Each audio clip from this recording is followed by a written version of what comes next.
Hello everybody and welcome back to World of Warships Legends. My name is Spartan Elite 43 and tonight we have our very first look at Le Fantasque. I apologize. The Tier 7 French destroyer. Now, I know you guys have been asking for it, so here it is. Let's get to the cruiser, or to the commander. We've got Eric Bay and Jerzy Swirsky for the extra camo. You know this is the normal for me as far as destroyers go. We've got Felipe Aboyano, or Felipe Aboyano. I apologize again. Powder Keg is his main trait, and then we've got Subsurface Venture, Fragile Threat, Torpedo Safari. I changed it from this because I wanted the extra range on the torpedoes. And also Destroy or Be Destroyed. And then our legendary perk, of course, is Unstoppable. And so, yeah. With that being said, let's look at the actual ship. We've got Aiming Systems Mod 1. We have Steering Gears Mod 2. We have Concealment System Mod. And we are running Torpedo Launchers Mod 3 for the extra reload buff to the torpedoes. Now, a lot of people are going to be running this thing as a gunboat build, and if you do that, that's fine. But I really think this ship is going to shine with the torpedoes being buffed, like I have in this one. Now, we've got it fully upgraded, so we're fully kitted out. We are running a community contributor flag. We're running the community contributor camo, and I'll go ahead and take this off so that you guys can see the stats of the actual ship with our current build without running a booster. Survivability, 17,570 hit points. Not bad. Not as good as the Fletcher and the Z-23, but it is up there. It's very good. Artillery, 5 guns, 139 millimeters, reaches out to 10.2 kilometer firing range because of our build. Reload time is just 6.6 seconds. You could also cut that down with a different build. Again, we did not go gunboat on this, but the turrets turn relatively slow, especially for a destroyer. The HE shell damage is 2060 with a 10% chance to set fire, which is nice. AP shell damage is, the AP shell damage is 2700 if you get citadels. Torpedo launchers, you got 550 millimeter Lance torpedoes. Torpils. Lance torpils. We'll go with that. There are 9 of them. The front 2 launchers are mounted in, I want to say it's concentric. Is that what it's called when you have them next to one another instead of in a inline? Anyway, they are literally beside each other. So you'll have one launcher that can reach both sides that's mounted centrally on the ship, and then you'll have the front 2 launchers that are mounted next to one another that can fire off either side of the ship. So you can only ever get 6 torpedoes off of one side of your ship. But I like that particular configuration because it allows you to flip around and get torps off of your other side, and you always seem to have torps. Not to mention, did I mention the fact that these things are currently reloading in 62.8 seconds, which is right up there with the German torpedoes. They're nasty. They just always seem to be back. With a 5.8 second turn time on the torpedo launchers, maximum damage of 18,400, not bad. Not amazing, not quite Japanese Yudachi, but not bad. That being said, the torpedo range, because we've buffed it, manages to get it up to 8.9 kilometers, which isn't bad, especially when you throw in the fact that these are 80-knot torpedoes. Yeah, you heard that right. Yudachi, eat your heart out. You're no longer the only one in the 80-knot club. Maneuverability. This thing does 44.4 knots without a booster and without the engine boost running. That is extremely fast. Okay, turning circle reflects such. It's only 690 meters. This thing is just, it goes through the water. It doesn't have a good turning radius. Even with our rudder control, it's not the most nimble in the world. It doesn't do bad, don't get me wrong. You can shake and bake in this thing, but it's not the best. But our rudder shift is 3.4 seconds, so that helps. Concealment, 99 with a 5.3 kilometer detectability by surface, which is nice, okay? It's not amazing, but it is nice enough to get you close enough to other destroyers that you can catch them with their pants down and start melting them. 2.8 kilometers by air, 2 guaranteed as always, and the detectability in smoke is just 2.8 kilometers. So you will not get detected in the smoke unless somebody's already ready to detect you. Okay, overview. Agile, above average ability to change direction. Yes and no. Yes, it does. I mean, it's pretty shifty back and forth, but to actually turn, it tends to push itself through the water rather than just cut in. So keep that in mind if you need to make hard turns. Reloader, above average main battery reload time. It's very good. The fast speed, above average maximum movement speed, is its pride and joy. Large and extremely fast ships. They carried a main battery that consisted of new 139mm guns with improved shell ballistics and an extended firing range. She entered service in 1931, and there were 6 of them in the series. Now, let's get a look at this beast. It sits up very high in the water, and this is something that I've mentioned multiple times about the French destroyers. They are very easy to target as other destroyers, not to mention cruisers and battleships. The biggest advantage they have is the fact that they can move left and right relatively quickly, even if they can't really cut in and turn hard. And what that allows you to do is dodge incoming rounds, especially at the speeds that you're going to be traveling at. You can pull hard turns in this thing and not drop below 40 knots. That's how this thing is a beast. All right. So with that being said, let's take a look. I know you guys are probably anxious, and oh my god, that frame rate. I wish they'd do something about the frame rate in the port. Good lord, the frame rate in the port is horrendous in 4K. Alright, so it's a good looking ship, and it's a darn good ship, and we're about to have some fun in the upcoming match. So let's get to the gameplay. Alrighty, so we are on Sea of Fortune, and we are on Domination. And I've had higher scoring damage games than this, but I think this one's going to showcase this ship pretty well for a numerous amount of reasons. And first of all, let me just get this out of the gate. I like this ship, okay? So everything that I say after this is probably going to be a bit biased. So keep that in mind. Take everything I say with a grain of salt. I do like this ship. And it is a formidable gunboat, even as a torpedo-centric build. Which means it's a very dangerous ship. You couple that with its ability to get around the map faster than any other ship in the game, and you can see kind of why I like this thing. Now, it isn't the most sneaky ship in the world, but what it is sneaky enough.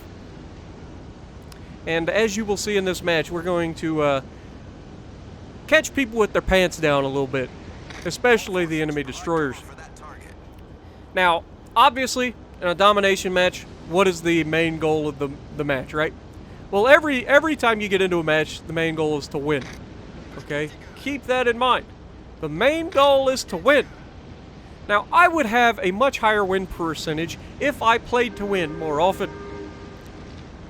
I don't always do it, mainly because winning isn't always entertaining. Don't worry. We'll get there. But, as you can see, first things first, we did not use one of our engine boosts yet. We only get 2 of them. It's a very good engine boost, but we only get 2 of them, and we're about to get into the cap right away. You can see I'm going to try to creep up across. I want to get my, I'm looking at the minimap right here, and I'm trying to see if I can get within torpedo range of the last known of that Kutuzov. Unfortunately, this Kagero decides to show up and ruin those plans. However, he's going to find out real quick that he picked a fight he does not want. This was a bad move for him, and unfortunately for him, or fortunately, he's got a smoke screen. I don't have a smoke screen. What I do have is speed. Greasy, fast speed. Speed is what I need, and by the time I'm done with you, you're going to be eating lightning and crapping thunder. That is what this ship does. We just lost 7,000 hit points. Okay, I get that. We still have almost the amount of hit points that a Yadachi would normally have at the beginning of a match. And on top of that, we managed to take most of the health of the Kagero. And they have already lost a ship. They lost one of their destroyers, and we lost one of our destroyers. That's no bueno. But I'm not going to let this Kagero get away with it. I figure that he's probably trying to disengage right now. If he's smart, he'll be getting out of that smoke screen, and he'll be trying to get away. And this is where my speed comes in handy. We just turned at 40 knots, and watch how quickly we go up from there. Now that we're in a straight line, 47, 49, 50 knots, and climbing. This thing can do like 55 knots flat out with the engine boost running. It's absolutely ridiculous. As long as you're not dodging left and right, you'll gain up to that 55 knots relatively quickly. And we ain't even running propulsion mod. But as you can see, we catch back up to the Kagero. And we get to finish what we started. You don't get away, sunshine. You done messed up. You should have took the moment to get out of there. And of course, he launches torpedoes. We're just going to slow down, turn out, and avoid those torps. Now, that's only one set of torpedoes that he could have launched. Now, the Synop over there is a problem for us because we fired our guns at the destroyer. Until we disappear, we need to watch what we're doing. And finally, we do disappear. I'm anticipating the Synop taking off, going forward, trying to get behind the front island, because that would allow him to contest the cap. That is not what he actually ends up doing, which is good for us because it means we can capture the base while maintaining a safe distance. You know, social distancing is important, guys, especially in a destroyer that's already lost half of its hit points, or roundabout half. We've done really well up to this point. Took almost all the health from the Kagero, finished him off, got our first kill, and the Synop gets away with this one. I don't think he intended to dodge those. I think he just got lucky that they just happened to spread out. And that is the one thing about these torpedoes that I am going to tell you. When you're launching these torpedoes with any of the range whatsoever, anything beyond 8 kilometers, you will notice that even with a narrow spread, they are spreading apart quite a bit, which is not preferable, but they're really good torpedoes. They really are. I mean, they're not as damaging as a Yadachi, but they go just as fast, and we reload a heck of a lot faster. We don't get a torp reload booster, but we reload every minute. Which just goes to show you just how much. Now, that Synop took that on the belt, only got 8,900 damage from it. But the other good thing about these torpedoes is because they are so fast, you can launch these into tighter windows than you normally would be able to get away with. Like, take for instance the Synop, who's backing away from him, heading right into an island. He can't get away, which means he is stuck. He can charge forward and die, or he can sit there and die. We're going to choose either way, he's dead. So we place the torps out in front of him just in case, knowing he can't back up any further. And I get into the radio and I'm like, hey guys, the battleship that is charging the Synop, do not change course. Watch these torpedoes scream past. At this moment, our battleship has to be just like, oh my god, glad those are friendly. But yeah, just absolutely on a mission to get rid of that Synop. And unfortunately, as we make contact with the Synop, the friendly Colorado that we just passed manages to get a salvo off, overmatching the bow of the Synop and finishing him off. So we don't quite get that kill. We almost got it. Almost got that kill. Now, what should I do here, guys? The enemy has 2 caps. We have 2 caps. We are down ships. Actually, we're tied in ships at the moment. But the enemy Kutuzov has been extremely good on this side of the map. I don't want anything to do with him. I'm going to disengage, and I'm going to go try to capture bases. There is still an enemy Akatsuki out here somewhere. Now, his last known was heading towards the base at D. And so my plan here was to go to D and try to capture the base / anticipate where he is going to end up and try to kill him. Now, obviously, Colorado's freaking out. He dies. Or maybe that's a different Colorado. Either way, everybody's freaking out about the Kutuzov. They're chasing him down. And this is going to be one of those matches where my teammates are doing their darndest to throw this match. You cannot throw a match harder than my team tries. The good news for my team is that I'm here, and for once, I'm not chasing damage, I'm actively trying to win the match. So I move into D.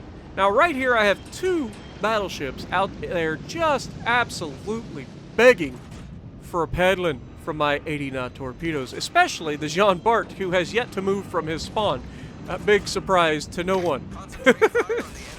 But we have a Synop who's charging in towards us slightly. I don't think he means to charge towards us. I don't even think he knows we exist at this point. Even though we're clearly in the base, and the base is being captured, a lot of people get tunnel visioned. I'm no exception. I get tunnel visioned occasionally as well. But this Synop is charging headlong into a lot of torpedoes. And then he makes the absolute perfect turn at the perfect time. And watch these torpedoes spread apart. And this is what I'm talking about, with just giving people enough room to get between. Now, you might look at that and go, well, maybe he just... No, he literally didn't have to do anything, and the narrow spread torpedoes had enough of a gap in them to actually make him comfortable at dodging them. That being said, we did manage to capture the base, and we're kind of waiting for our torps to come back, and then I watched him get absolutely pummeled. I know he's already used his damage con, so we are going to try to set a fire. Because a fire right now will be his death. And in our second salvo, we get the fire. So, we're just going to run away. No need to do anything, and we have our engine boost active. So now we are going to have plenty of time to get over to the capture point C. Capture point Charlie, whatever you want to call it. So we're going to Charlie, going to C, and the Akatsuki was just spotted here. Which means I need to get my guns on the left side of my ship so that we can get ready to engage, because he is in a smokescreen, he is all alone, there's no other friendlies around him, which means he is not going to be sitting in a smokescreen, and we can catch him with his pants down. He's the last survivor on his team as far as the destroyers go, and so we get an opening salvo, immediately taking a good chunk off of him, and setting a fire, meaning he has used his damage con, and we are going to be able to close the distance. Actually, he hasn't used his damage con yet. He's still burning. Now, we didn't get the kill on the Synop because somebody finished him off, even though he was burning. You know, people look at a low-health ship, they got to shoot the low-health ship. Now, I sit here, A, because I figured he would be covering his backside with torpedoes, and B, because he's going to come out the other side of the island. So, I don't have to do anything. Oh, hello, Sunshine. How you doing? Welcome to the party, buddy. It's about time that you get removed from this match. Now, I am kind of sitting here broadside, just begging for it at this moment. And so I'm going to move in, try to get closer to the island so that I take away his torpedo threat. And we're just going to absolutely pummel him. And then he kind of disappears here just as I get down to where I've almost got him killed, because we get behind the island and can no longer detect him. Which is unfortunate. But we do try to shoot into the water. Unfortunately, can't manage to land the shot. Now, we are burning, but we've got plenty of health. We're not going to let him get away with it. We back up. He gets spotted and immediately killed. So no chance of him getting any more torpedoes off. We are capturing the last point, giving our team 3 solo caps. And that is what has won us this match. Now, if you look at the match, there's currently 3 minutes and 50 seconds left. Now, some of you are probably going, well, Spartan, if your teammates didn't chase the enemy all the way out to the edge of the map, you probably wouldn't have won this match. You may be true. But it's hard to come back from a points lead when the enemy has all of the capture points.